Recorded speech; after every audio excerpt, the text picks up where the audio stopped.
You guys, today I want to talk about a very fresh, very raw, very sensitive topic to a lot of people, and that is how to get out of a negative mindset.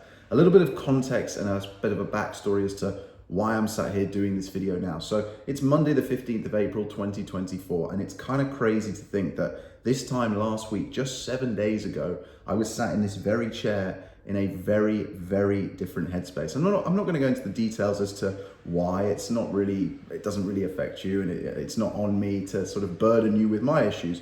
But I'm doing this video because I wanted to do it whilst it's fresh and whilst it's raw and whilst the lessons that I've learned are so sort of pertinent in my mind, so that I can kind of get them out of my head and hopefully into your guys' head, so that you can learn from them and hopefully get out of that headspace as fast as humanly possible. But before I get into any lessons that I've learned or stories or anything like that, I want to start by just giving you a little bit of hope. Because if you have clicked on this video, or if you're listening to this on the podcast, then the chances are you're probably in a pretty bad place mentally. And I just want to tell you that, trust me when I say this, literally 7 days ago, I was exactly where you are. And I'm almost questioning today whether I'm bipolar, because I feel so much better, almost like a different person, guys. So I'm doing this video first and foremost just to tell you that even if you are in a super negative headspace, there is a way out, okay? And you just have to keep going. And actually, that is the very first lesson that I want to talk to you about today. It's from King Solomon himself, and that is, "This too shall pass." It's an age-old quote, but it stands the test of time because it is so true. Your job when you're in that super negative space, when you literally are just fighting for oxygen and for air, is to keep going.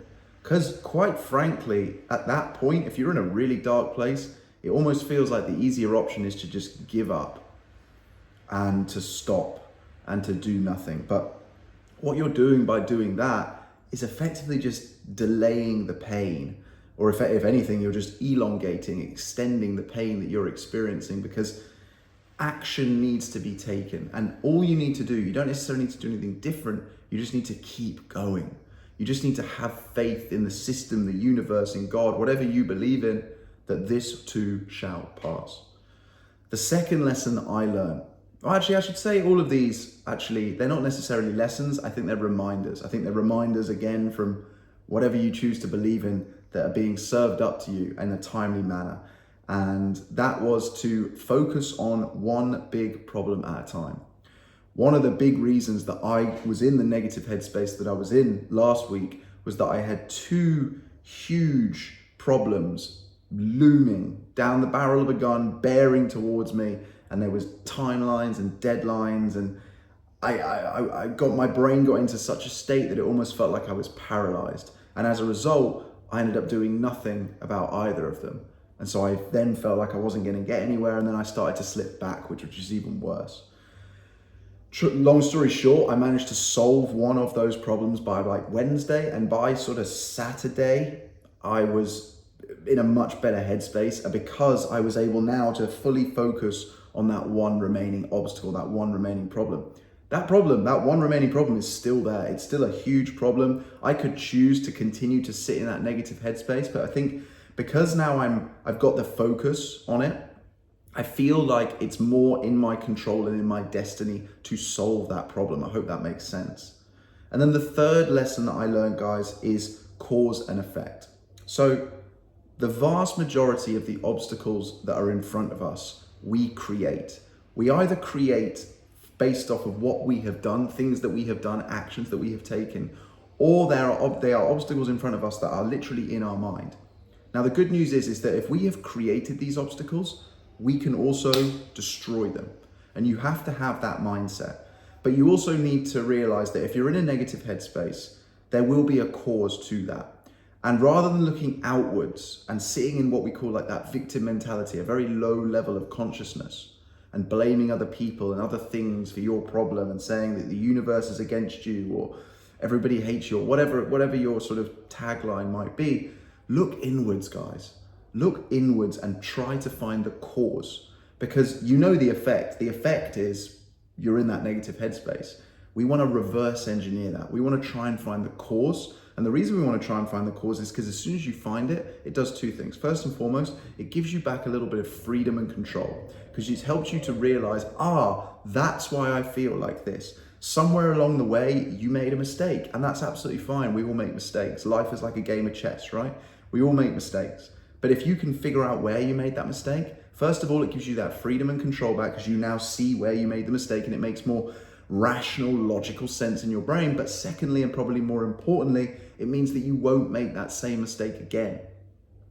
Because now you can see that mistake and you're like, okay, well, I know if I do this thing, if I have this cause, this effect is going to happen. And I don't want this effect because it feels horrible and rough and tough and it's nasty, right? So you can change the future by looking into the past, okay? The fourth lesson is that energy really is everything. What you put out into the universe, into the world, is what you will get back.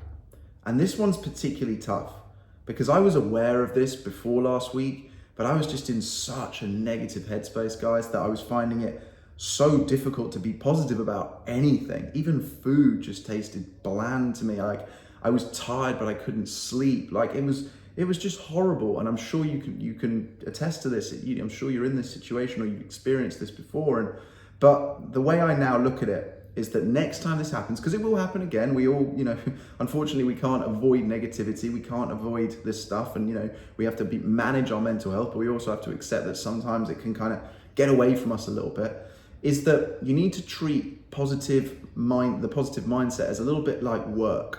So if you're in a negative headspace, you almost have to put your mind to work. You're like, okay, we're going to work today and I'm going to work on being positive. It's not going to be easy. But if I can be positive about one thing, and then another thing, and then the next thing, you start very slowly, but very slightly start to build a little bit more positive momentum. And the more momentum you build, the easier it gets. And the less consciously you have to think about being positive. It becomes more of a subconscious, and then you go out of that vicious cycle and into a virtuous one, which is where we want to be. You need to treat the positive mindset that you want to get into a little bit like a muscle. You have to work the muscle. And I get it. Trust me when I say this. Again, I was there last week, guys. This is hard, but it's probably the biggest needle mover that you can do in here and now. If you're watching this video and you're really struggling mentally right now, if you're in that negative headspace, if you can sit down and just try to be positive about one thing and then try and string another positive one together, and then a third, and then a fourth, and then a fifth, I promise you, it will have such a profound effect. If you can work on this for one day, where you're effectively let's be real, you're faking it until you make it. And that's fine. You don't need to be over the top. You just need to not be negative. And if you start to feel, which you probably will, like those negative thoughts are coming back into your head, that's when you have to be conscious of them and kind of karate chop them away from you. Okay? So that's the hardest one, but in the here and now, where you're really in that negative headspace, that's the one that's going to make the biggest difference, okay? And then a couple of other things I've noticed as well. Too much of any good thing becomes a bad thing. I'll give you a very good example. I love my coffee in the morning, but I already have, and I've done blood tests to kind of show this, a very high level naturally of vitamin B12, which is kind of very unscientifically, it's like our energy vitamin, okay? So if I'm gonna go and smash my energy system with caffeine on top of my natural energy source, which I'm blessed to have, too much of a good thing becomes a bad thing. It starts to work against you. So I really learned that. So whatever you think you're doing that is good, maybe you think, you exercise is a great example, right? Exercise is a great thing, but again, too much of it can become a bad thing. Sleep's a great thing. Too much sleep can become a bad thing, right? So just be conscious of the good stuff, because when you're in that negative headspace, you think, okay, well, I'm just going to do loads of good stuff, and then eventually I'll feel good again, which 100%, but you just have to be careful that if you do too much of the good stuff, it might turn against you. The next thing I learned as well was about amplifiers, okay? So think of things like music, drugs, booze, dating apps, social media. These things are cheap dopamine hits. They're the things that we go to in our sort of lowest state of frequency, of consciousness, of anything. just to kind of feel something, to feel more alive. And when you're in that negative headspace, you don't necessarily want to do these things, but you find yourself gravitating towards them because they take away the pain. That's it, right? They take away the pain, but they only take away the pain in the short term. And the way I look at these things, the reason I call them amplifiers, is because if you're in a negative headspace, they make things worse. Whereas if you're in a positive headspace, they make things better. And you might be thinking like, well, music, that's a bit of a weird one. But think about this, right? If you're in a bad headspace, the way you listen and sort of absorb the music into your brain is different to when you're in a positive headspace. I can literally tell you this because on the way to the gym this morning, I listened to the same songs, as we all do, that I did last week, and they sounded different, guys. They sounded better. Not only that, when you're in a negative headspace, if you're putting music on, what you're more likely to do is put on negative music. You're gonna stick Adele on or something like that, right? And that's just gonna make it worse. So rather than music, I would go for a podcast, something inspirational and motivational. It's something conversational. If you can tune in to a good conversation, I don't know, let's take a Joe Rogan or a Chris Williamson, or, these huge podcasts that we've got around, Tom Bilyeu or Bill Bilyeu, whatever his name is. Some of these guys, they're very good conversationalists. If you can just tune into that conversation, it almost hypnotizes you, but it's hypnotizing you in a more positive way. It's a huge game changer, but trying to stay away from these cheap dopamine hits. The other thing to say when you're in a negative headspace is try to remember why you're doing whatever you're trying to do. If you're in a negative headspace, the chances are it's because you're trying to do something difficult. You're in a tough spot. Why you're in that tough spot?